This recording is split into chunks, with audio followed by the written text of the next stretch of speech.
आज हम बात करने वाले हैं वैदिक कल्चर की। वैदिक कल्चर्स को शुरू करने से पहले हमें उसके बैकग्राउंड्स को जानना होगा। Vedic culture this is the topic related to the ancient history और हिस्ट्री की इंपॉर्टेंस तो प्री और मेंस दोनों में होगी। लेकिन इसको जानने से पहले हम उसके बैकग्राउंड्स को समझ लेते हैं कि ये कहाँ से आएगा। तो हिस्ट्री में हम देखेंगे कि जो शुरुआत होती है that means stone age. Stone as is called the पाषाण काल।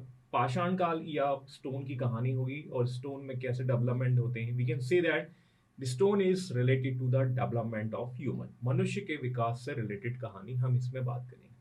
हिस्ट्री में एक नेक्स्ट चैप्टर होता है आपका Indus valley civilisation. Indus valley civilisation जो है this is related to the Sindhu घाटी सभ्यता, जिसको आप हड़प्पा सभ्यता भी कहते हैं।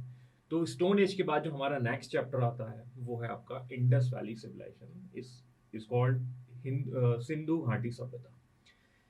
इसके बाद हमारा जो कल्चर होता है डेवलपमेंट वो है आपका वैदिक कल्चर।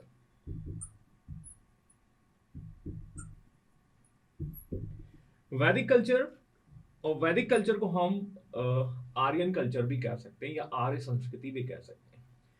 अब इसको हम थोड़ा इस तरीके से भी समझ सकते हैं कि इंडस वैली सिविलाइजेशंस का जो पहली जो साइट खोजी गई थी वो 1921 में खोजी गई थी। First site was excavated in the 1921 is called the Harappa civilisation या हड़प्पा साइट थी और इसके बेस पर इस सिविलाइजेशंस को कहा। तो यदि 1921 के पहले यदि हम हिस्ट्री पढ़ रहे होते तो हमें स्टोन एज के बाद सीधे वैदिक कल्चर को पढ़ना होता। वी कैन से दैट कि हम ये कहें कि वैदिक कल्चर्स जो है दैट मीन्स कि वो इंडस वैली के बाद आएगा। ये हमें पता चला 1921 में। या हम ऐसा कहें कि इंडस वैली सिविलाइजेशंस जो है वो 1921 में आई, उसके पहले यदि हमारी ओल्डेस्ट सिविलाइजेशंस कही जाती तो वो वैदिक कल्चर ही थी। अब वैदिक कल्चर्स को हम इस क्रम में देख रहे हैं और इस क्रम में ही समझ रहे हैं। तो वैदिक कल्चर्स को हम थोड़ा सा जोड़ भी लेते हैं या समझ लेते हैं। तो इसको हम थोड़ा सा जोड़ते हैं डेवलपमेंट ऑफ ह्यूमन से। डेवलपमेंट ऑफ ह्यूमन या मनुष्य का विकास। And development of human can be divide in the two parts. One is metal age and another one is stone age. Stone age पहले आएगा देन उसके बाद मेटल एज आएगा। स्टोन एज जो है वो तीन प्रकार के होंगे। We can say that palaeolithic age, mesolithic age and neolithic age. Stone के डेवलपमेंट के बाद हम देखते हैं कि मेटल का टाइम आता है और मेटल में हम देखेंगे सबसे पहले कॉपर, कॉपर एज। और कॉपर एज को कहा जाता है चैल्कोलिथिक या ताम्रपाषाण। तो ह्यूमन ने जो स्टोन का यूज किया है, स्टोन के यूज को उसने अचानक नहीं छोड़ा है और स्टोन के साथ साथ वो मेटल को भी यूज करने लगा है। And this age is called chalcolithic. Chalco means होता है कॉपर, लिथिक का मतलब होता है स्टोन, और स्टोन के साथ साथ आप मेटल को यूज करने लगी हैं और first metal use by the human is copper. इसके बाद हम देखते हैं कॉपर के बाद आएगा that means bronze, bronze age. और ब्रॉन्ज एज की बात करें तो कॉपर को हमने टिन के साथ मिला दिया तो ये एज हो जाएगी आपकी कांसा या ब्रॉन्ज एज। और ब्रॉन्ज एज का ही सबसे अच्छा उदाहरण है इंडस वैली सिविलाइजेशन, जो मैंने यहां पर आपको टॉपिक के रूप में बताया। इसके बाद आता है आपका आयरन। तो मेटल का जो डेवलपमेंट होता है वो कॉपर, कॉपर के बाद ब्रॉन्ज, ब्रॉन्ज के बाद आयरन के टर्म्स में होता है। And this iron age is called later Vedic. We can say that उत्तर वैदिक काल। अब ये लेटर वैदिक क्या है, वैदिक क्या है, इसको अब हम जब समझेंगे इस वैदिक कल्चर से। तो एक छोटा सा बैकग्राउंड हमने यहां समझने की कोशिश की है, प्रीवियस टॉपिक्स को देखा है और अब हम आएंगे वैदिक कल्चर की ओर। तो stone age, Indus valley, then Vedic culture. तो अभी हमने वैदिक कल्चर के एक बैकग्राउंड को समझ लिया है और वैदिक कल्चर्स को अब हम यहां समझने वाले हैं। तो वैदिक कल्चर कह सकते हैं या इसे ही कहा जाएगा आर्य संस्कृति।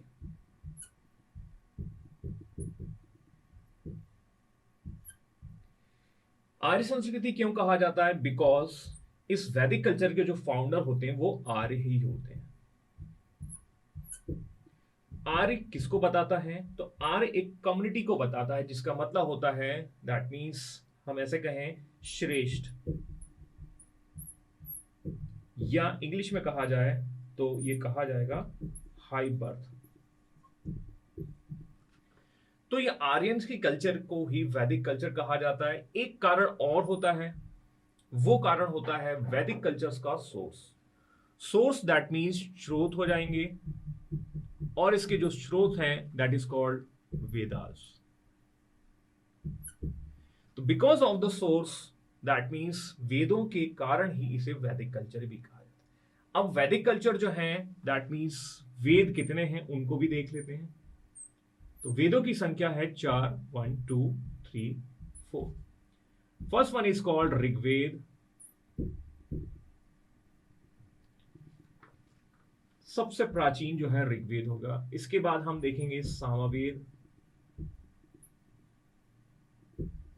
Yajurveda and the Atharvaveda.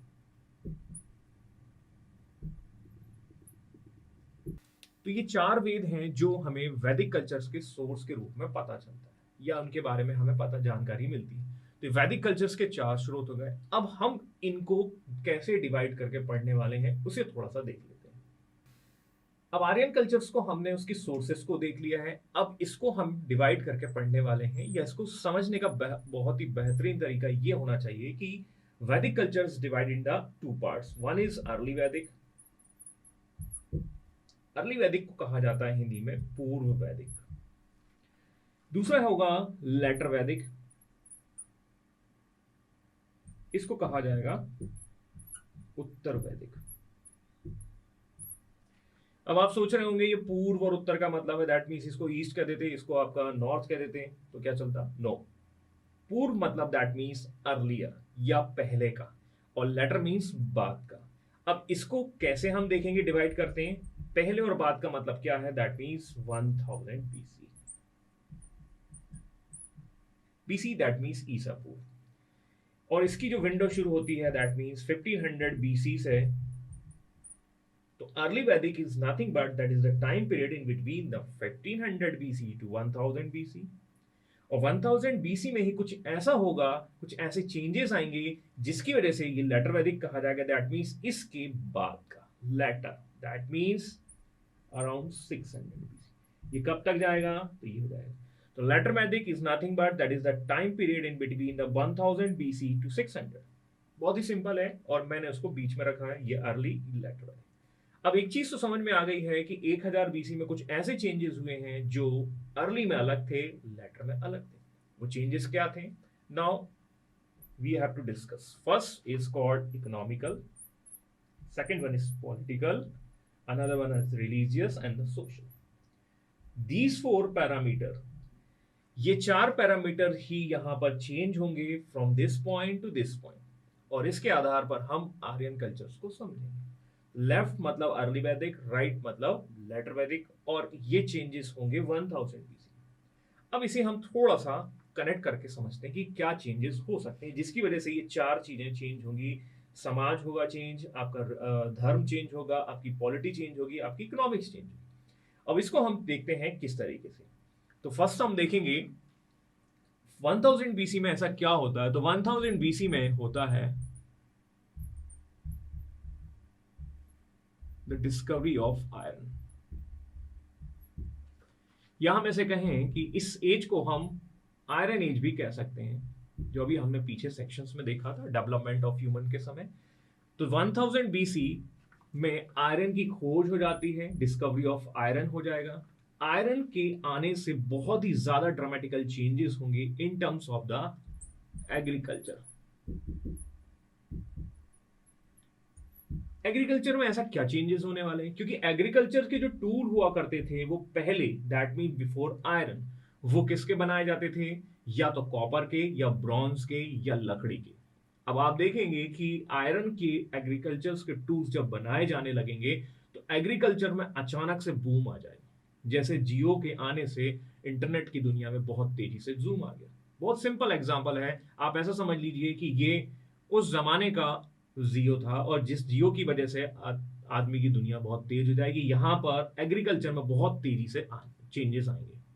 अब एग्रीकल्चर आया तो हम देखेंगे दैट मीन्स कि प्रोडक्शन जो है बहुत तेजी से बढ़ेगा। प्रोडक्शन, उत्पादन, या हम कह सकते हैं एक सामान्य भाषा में मनी। मनी मतलब दैट मीन्स पैसा, या इकोनॉमिक कंडीशंस बहुत तेजी से डेवलप होंगी। अब इस मनी पर कंट्रोल करने के लिए कुछ ग्रुप्स बन जाएंगे, और वो ग्रुप्स हमें देखने को मिलेंगे सोसाइटी में। और ये ग्रुप्स जो है सोसाइटी के, वो किस तरीके से होते हैं उसे हम इस तरीके से समझते हैं। अब हमने अभी ग्रुप्स को समझा है, ये ग्रुप्स किस तरीके से होते हैं, तो उसको हमें समझने के लिए समाज को समझना होगा। अब समाज को समझने के लिए मैंने यहां पर अर्ली लिखा, यहां मैंने लेटर लिखा, और बीच में मैंने ये बता दिया दैट मीन्स 1000 BC। तो अर्ली वैदिक और लेटर वैदिक में समाज कैसे चेंज होते हैं, और उसी के रिस्पेक्ट्स में हम ये आयरन की कहानी को जोड़ेंगे। तो अर्ली वैदिक में क्या होता है, सोसाइटी वॉज इक्वल। सोसाइटी में 4 लोग होते हैं, ब्राह्मण, क्षत्रिय, वैश्य, शूद्र। These are the 4 that means communities 4, और ये अर्ली वैदिक में सब इक्वल हैं। अब आप देख लीजिए, दैट मीन्स कि यदि कहा जाए कि यदि लड्डू बांटने कोई आए, सिंपल सी भाषा में यदि कोई लड्डू बांटने आए तो लड्डू बटेगा, लेकिन सब में बराबर बटेगा। यदि कोई व्यक्ति यहां से लड्डू बांटने आता, दैट मीन्स ब्राह्मण, क्षत्रिय, वैश्य, शूद्र को, इसका मतलब समाज जो था इक्वल था, समान, दैट मीन्स इक्वल, समता मूलक था। तो 1 2 3 4 दैट मीन्स ब्राह्मण, क्षत्रिय, वैश्य, शूद्र इक्वल थे।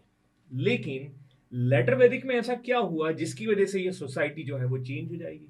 वो कहानी दैट मीन्स है आयरन से रिलेटेड। आयरन आया, आयरन के बाद एग्रीकल्चर्स के बाद प्रोडक्शन बढ़ा, प्रोडक्शन के बाद मनी आई, और मनी के बाद इकोनॉमिक कंडीशन बहुत तेज होंगी, और ये ग्रुप्स बनेंगे। और ग्रुप्स इस तरीके से बनेंगे कि ब्राह्मण एंड क्षत्रिय मेकिंग अलायंसेस, और ब्राह्मण क्षत्रिय आपस में गठबंधन कर लेंगे। ब्राह्मण ये कहेंगे क्षत्रिय को कि आप और हम दोनों मिल जाते हैं और इस मनी को कंट्रोल करते हैं, इस इकोनॉमिक कंडीशंस को कंट्रोल करते हैं। तो कोई बात नहीं, लेकिन ब्राह्मण ने बोला कि मैं क्रम में ऊपर रहूंगा, ठीक है साहब। अब क्षत्रिय जो है वो कहाँ आ जाएगा, इसके बाद आ जाएगा। बोला इसके बाद क्या होगा, इसके बाद 3 और 4 जो है अपना अपना नंबर डिसाइड कर लेंगे, और इस तरीके से चेंजेस आ जाएंगे सोसाइटी में। अब आप बोलेंगे सर बात तो एक ही हुई, यहां भी 1 2 3 4 लिखे हैं आपने, यहां भी 1 2 3 4 लिखे हैं, लेकिन यहां के 1 2 3 4 और वहां के 1 2 3 4 में बहुत सारा अंतर हो गया। अब यहां पर क्रम में ब्राह्मण सबसे ऊपर आ चुका है, दैट मीन्स लड्डू बटेगा तो सबसे ज्यादा किसको मिलेगा, ब्राह्मण को मिलेगा, और इस व्यवस्था को बनाने वाला भी वही है। तो ब्राह्मण के बाद हम देखेंगे नेक्स्ट क्षत्रिय हो गया समाज में, फिर आपका वैश्य हो गया, और वैश्य के बाद शूद्रास। तो इस तरीके से समाज की जो कंडीशंस थी उसमें हम देखेंगे भेदभाव, या सामान्य भाषा में कहा जाए तो डिस्क्रिमिनेशन आ गया। तो हम ऐसा कहें कि अर्ली वैदिक में जो सोसाइटी थी दैट वाज इक्वल, सोसाइटी बराबर थी, लेकिन लेटर वैदिक में क्या हो गया, भेदभाव हो गए, डिस्क्रिमिनेशन आ गए। या एक भाषा में, सिंपल भाषा में कहें, वर्ण व्यवस्था, वर्ण सिस्टम यहां भी था, लेकिन अर्ली वैदिक का जो वर्ण सिस्टम था that was on the basis of the deeds, कर्म के आधार पर था। आपका जन्म यदि किसी ब्राह्मण फैमिली में हुआ है और आपका मन कर रहा है जूता पॉलिश करने का, यू कैन डू इट, आप यहां पर कर सकते हैं, आपके कर्म के आधार पर आपको जो अच्छा लग रहा है वो कर सकते हैं। लेकिन वर्ण व्यवस्था लेटर वैदिक में कैसी हो जाती है, by the basis of the जन्म के आधार पर हो जाएगी, बर्थ के बेसिस पर हो जाएगी। अब आपका जन्म यदि यहां हुआ है ब्राह्मण कम्युनिटी में और आपका मन जूता पॉलिश करने का कर रहा है, आप नहीं कर सकेंगे। तो जन्म के बेस पर ही आपका वर्ण डिसाइड होने लगा, यहां पर कर्म के बेस पर होता था। तो यही चेंजेस अर्ली वैदिक टू लेटर वैदिक आए, और यहां पर हम देखेंगे ग्रुप्स बने, और ये ग्रुप्स जो है दैट मीन्स सोसाइटी में चेंज हो रहे हैं। जब यहाँ समाज चेंज होगा तो समाज से ही कनेक्ट हम देखेंगे रिलीजन को चेंज करते हैं। अब हम अर्ली वैदिक टू लेटर वैदिक क्या चेंजेस होते हैं उन पर और चर्चा करते हैं, दैट मीन्स पॉलिटिकल, रिलीजियस और सोशल तो हमने थोड़ा यहाँ समझने की कोशिश की है, लेकिन ये बैकग्राउंड है आगे की चीजों को समझने का। तो अभी तक हमने आयरन को समझा, और आयरन से जोड़कर हमने वहां की सोसाइटी को समझने की कोशिश की है, या सोसाइटी को हमने आयरन के पॉइंट ऑफ व्यू से जोड़ा है। तो सोसाइटी और आयरन की कहानी हमने समझी। अब हम बात कर लेते हैं पॉलिटिकल डेवलपमेंट में। वी कैन से दैट, तो यहां पर हम देखेंगे वन इज अर्ली वैदिक and next one is later Vedic. अब ये चीज हम पीछे समझ चुके हैं। अब हम बात करेंगे कि अर्ली वैदिक में पॉलिटी कैसी थी, लेटर वैदिक में किस तरीके से थी। तो अर्ली वैदिक में समझने के लिए हमें जाना होगा ऋग्वेद में। एक चीज हमें यहां ध्यान देने की जरूरत है कि अर्ली वैदिक का जो सोर्स है वो एकमात्र चीज है ऋग्वेद। हमने वेद की चर्चा की है, और वेद दैट मीन्स, ठीक है, सबसे पहला जो वेद है वो है ऋग्वेद, और ऋग्वेद की को आपने पढ़ लिया, you can easily understand the early वैदिक। आप अर्ली वैदिक को जान जाएंगे। और उसी अर्ली वैदिक में छोटी छोटी इकाई हुआ करती थी, we can say that political units, and this unit is called jan. जन या कबीला या ट्राइब्स। अब ये कबीले जो है वो बहुत छोटे हुआ करते थे। मैंने कुछ इस तरीके से ड्रॉ किए। अब जन का एक किंग होता था, या राजा होता था, या राजन होता, इसका हेड होता था। अब क्या होता थे, कबीले का मतलब होता है 15-20 लोगों का समूह, और ये सब लोग आपस में मिलकर रहा करते थे। आपस में मिलकर रहते थे, और उन्हीं में से एक डिसाइड कर लिया जाता था कि ये हमारा सरदार है, ये हमारा किंग है। तो आपसी सहमति के द्वारा किंग का डिसीजन हुआ करता था। अब होता यह था कि इस कबीले की जो बॉर्डर होती थी वो पड़ोसी से टच होती थी। मैं यहां कुछ मार्क कर देता हूं। दैट मीन्स ये कबीले जो हैं वो आपस में कनेक्टेड होते थे, लगभग लगभग उनकी बॉर्डर, और हर राजा चाहता है कि उसका साम्राज्य जो है वो बढ़े। ठीक है भाई, बीजेपी भी चाहती है, कांग्रेस भी चाहती है कि उसका साम्राज्य बढ़े आज की डेट में। वैसे ही ये कबीले हैं, ये छोटे से क्षेत्र में रूल कर रहे हैं। अब ये चाहते हैं कि भाई हम बी को कैप्चर कर लें और ए को कैप्चर कर लें, तो इस तरीके से ये वॉर करते थे। तो यहां पर हम देखेंगे दैट मीन्स किंग या जो कबीले हैं वो क्या चाहते थे, वॉर। ये वॉर करते थे। वॉर करेंगे तो क्या होगा, एक जीतेगा एक हारेगा। तो किंग के नेतृत्व में वॉर किया जाता है। अब वॉर जब होगा तो कोई ना कोई जीतेगा भाई, युद्ध होगा तो युद्ध का परिणाम भी होगा, और यहां पर हम देखेंगे परिणाम ये होगा कि this area is going to become like this. तो यहां पर अर्ली वैदिक में हम इसे कहेंगे जन, and this unit is going to convert in the janapada. तो अर्ली वैदिक में पॉलिटिकल यूनिट जो थी वो छोटी होती थी, और उसे कहा जाता था जन। उसका हेड होता था किंग, और किंग जो है वो वॉर करते थे। लेटर वैदिक में क्या होता था, तो लेटर वैदिक में हम देखेंगे कि the unit is going to convert in the bigger area, या जियोग्राफिकल एरिया बड़ा हो गया, and this unit is called janapada.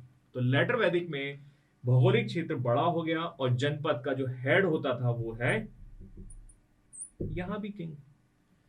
तो एरिया बड़ा हो गया।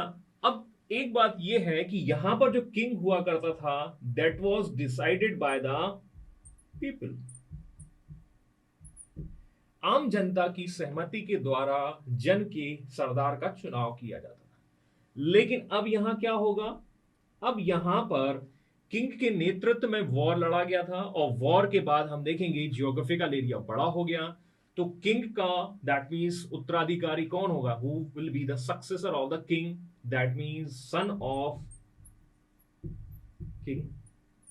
अब आप बोलेंगे ऐसा क्या हुआ, किंग यहां पर अपनी तलवार को यूं रख देगा, और ये वो कहेगा कि मेरे नेतृत्व में इस क्षेत्र का विस्तार हुआ है, ये रही मेरी शमशीर सुलेमानी, जिस किसी को मेरे को चैलेंज करना है आइए मेरे सामने, क्योंकि अगला सन, तो अगला जो किंग होगा वो तो मेरा बेटा ही बनेगा।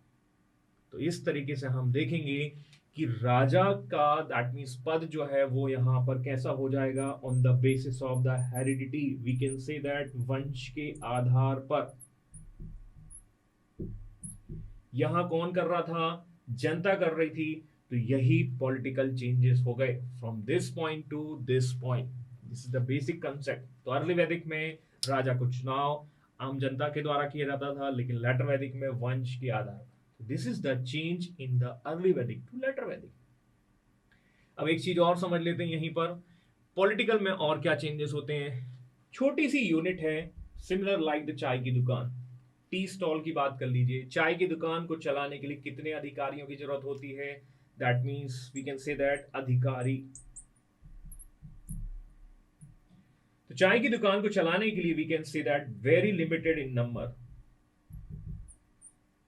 ऐसे कह सकते हैं कि यदि कोई व्यक्ति जो है वो चाय की दुकान में चाय भी बना रहा है, बर्तन भी धो लेता है और पैसे भी ले लेता है, चाय डिस्ट्रीब्यूट भी कर देता है, तो हमें मोटे तौर पर कम अधिकारियों की संख्या होगी या कम लोगों की जरूरत होगी। तो यहां मैं कहूं कि जन को चलाने के लिए भी बहुत ही कम लोगों की जरूरत होगी। That is called very limited in numbers.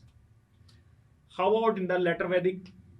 उत्तर वैदिक काल में क्या होगा? उत्तर वैदिक काल में ये चाय की दुकान अब एक होटल में कन्वर्ट हो चुकी है। That mean the bigger area. अब जब होटल में कन्वर्ट हो चुकी है तो होटल को दो लोग तो बिल्कुल नहीं चला सकते या लिमिटेड अधिकारी नहीं चला सकते। That's why king need some new appointments. बड़े अधिकारी चाहिए होंगे और यहां पर जो अधिकारी की संख्या देखने को मिलती है वो है 12। एंड दीज अधिकारीज इज कॉल्ड रत्निन। इन्हें कहा जाएगा रत्निन। और ये रत्निन जो है वो किसके द्वारा चुने जाएंगे? वी कैन से दैट राजा की पसंद के होंगे।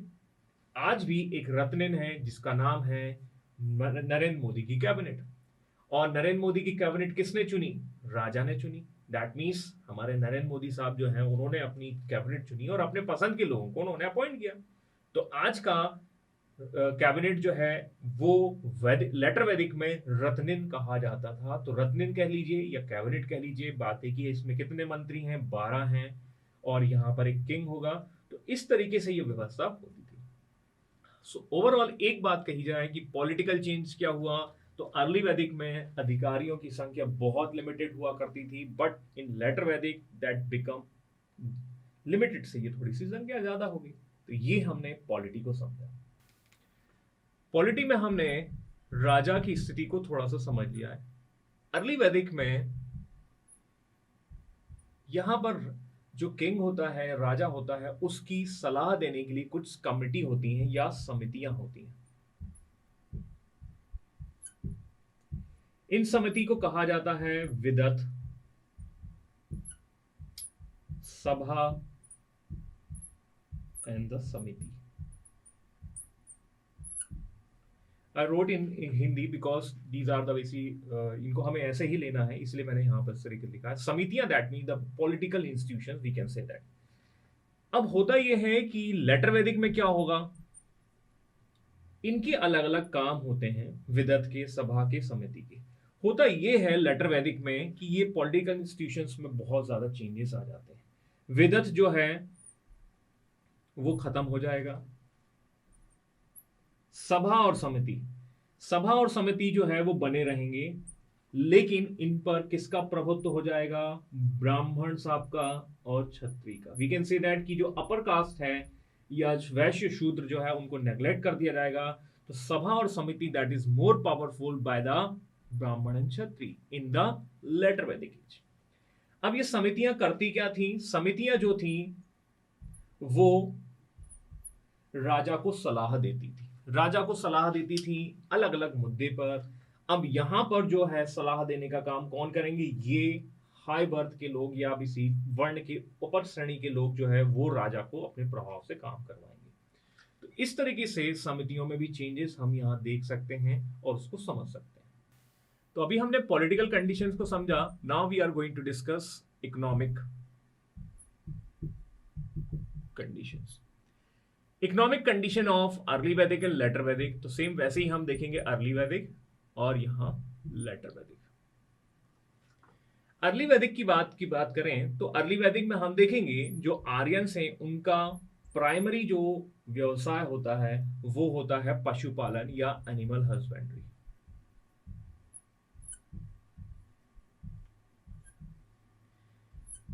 पशुपालन सेकेंडरी जो है। एक्चुअली आर्यंस जो है वो खाना बदोश, और खाना बदोश दैट मीन्स वो हमेशा खाने की खोज में रहेंगे और उनका जो इस जीवन जो होगा वो अस्थायी होगा, अनस्टेबल होगा। और अनस्टेबल होगा तो that is going to indications reverts towards the pashupalan, और ये पशुपालन को इंडिकेशंस देगा। अब पशुपालन के साथ साथ थोड़ा बहुत ये एग्रीकल्चर भी करेंगे, वी कैन से दैट कृषि। तो प्राइमरी जो ऑक्यूपेशंस है दैट इज पशुपालन and secondary is agriculture. But in later Vedic it is going to change completely because of the inventions of the iron iron के आने की वजह से हम देखेंगे एग्रीकल्चर में बहुत तेजी से बूम आएगा। तो क्या ये सेकंड नंबर पर रहेगा? बिल्कुल नहीं। It is going to change in the first position and the second one is animal husbandry. तो सामान्यतः मेन जो है वो कृषि हो जाएगा और ये चीज सेकंड में आपकी आ जाएगी। तो इस तरीके से इकोनॉमिक्स चेंज हो जाएगा। अब यहीं से हम जोड़ कर देख लेते हैं रिलीजन को। रिलीजन्स को हम छोड़ देते हैं कुछ इस तरीके से। पशु, दैट मीन्स पशुपालन करना है तो आपको क्या करना होगा? पशुओं को सेव करना है तो गॉड की वर्शिप करना होगा, ठीक है। और गॉड की वर्शिप करने के लिए आपको डिफरेंट टाइप्स की गॉड की वर्शिप करनी होगी, या हम कहें कि ये जो पशुपालन है दैट मीन्स आपको नेचर, प्रकृति की पूजा करनी होगी। दैट मीन्स जो आपकी कल्चर है उसमें गॉड होगा और गॉड की पूजा करनी होगी। लेकिन वो गॉड कहाँ से आएंगे? प्रकृति से आएंगे, नेचर से आएंगे। और नेचर से आएंगे तो कई ऐसे गॉड की वर्शिप की जाएगी। वी कैन से दैट की मल्टी गॉड, क्योंकि प्रकृति जो है वो एक देवता से के साथ नहीं बांधी जा सकती। बहुत सारे गॉड होंगे और यहां पर मल्टी गॉड होंगे। और ऋग्वेद में ऐसे 33 गॉड की चर्चा की गई है। बहुत सारे देवी देवता होंगे और इनमें कुछ इंपॉर्टेंट हैं। देवी देवताओं में सबसे पहले आएगा Indra. Second one is, Indra के बाद आएंगे Agni and the third one is Varuna. तो these three main important god of the early Vedic, और ये मल्टी गॉड सिस्टम था। और इस तरीके से यहाँ मैंने 3 के नाम लिखे हैं, और भी बहुत हो सकते हैं। मारुत है, ठीक है, इसके अलावा आपके पर्जन्य हैं, बहुत सारे ऐसे गॉड होंगे, बट मैंने यहाँ 3 मेन यहाँ रखे जस्ट टू अंडरस्टैंड, समझने के लिए। अभी लेटर वैदिक में क्या होगा? लेटर वैदिक में हम देखेंगे कि ये god system that is going to change, पूरा का पूरा चेंज हो जाएगा।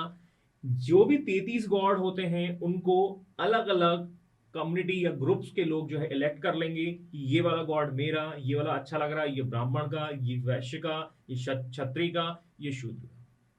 तो इस तरीके से जो गॉड है वो गॉड का भी यहां पर डिवीजन हो जाएगा, डिवीजन ऑफ गॉड। ब्राह्मण का अलग, क्षत्रिय का अलग, वैश्य का अलग, और शूद्र के लिए बचेंगे पूषण। पूषण मतलब पशुओं का देवता। अब पशुओं का देवता दैट मीन्स ये क्या हो गया? यहां से कनेक्ट करिए।